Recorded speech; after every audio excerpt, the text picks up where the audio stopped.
Tonight, a county jail at the center of controversy following the arrest of 3 protesters at a Black Lives Matter rally. Video shows the moment things took a turn at the protest. 2 of the 3 people detained said they were mistreated and humiliated when they arrived at the jail because they are transgender. NBC6 reporter Jamie Garola is back and spoke with them about what happened. The 2 transgender women were arrested during a Black Lives Matter rally protesting discrimination, the same discrimination they claim they faced here by officers in the jail. In July, Viola was with their friends at a Black Lives Matter rally. Initially, it was just I think we can all say it was a very empowering experience, you know, even through the rain, we were still chanting, screaming our lungs out. But that empowering experience escalated into something more humiliating and degrading. It was just excessive force on a bunch of us. Janie was pushed to the ground, Viola was pushed to the ground. And tackled by 2 police officers. More than a dozen people arrested, all transported to TGK, when these 3 say things during the booking process got worse. They had no idea where to place me and stuff, and then... Were they nice about it? Absolutely not. Okay. And when they found out my name, when they said my legal name, I had to raise my hand, obviously, because it was me.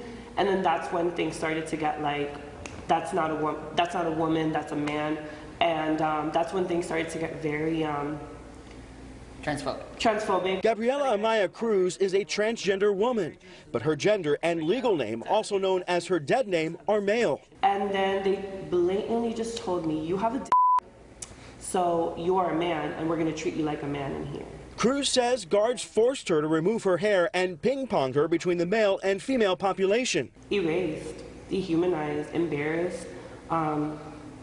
They were saying all these things in front of everyone, and it wasn't they weren't taking me serious. They were making me seem like if I was just playing dress up, and that I was in a costume, and this is just it's not. This is my reality. This is how I live every single day of my life. Cruz's friend, also a transgender woman, had a different experience. Unlike Cruz, Jay Bucci is legally a woman. Her name and gender changed by the courts. But according to Bucci, jail guards dismissed it. They pretended like it didn't matter, like my license was fake, and that they held power over state and federal law, even though the case they're sending is going to go essentially to the same court that approved my sex change. Bucci says after guards learned she was a transgender woman, she was forced to strip for a search and then taken from the female ward to the male ward. They essentially said stuff along the lines of, we have the rule of the land here.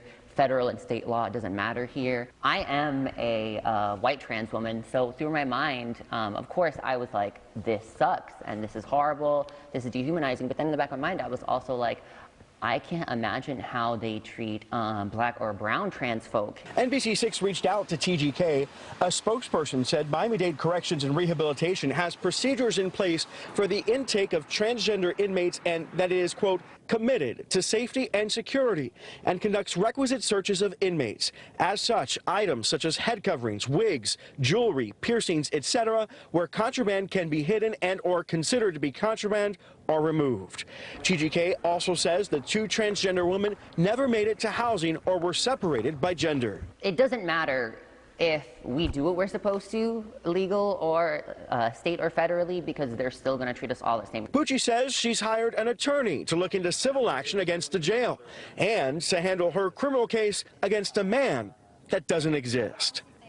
In Northwest Miami-Dade, Jamie Garola, NBC6 News.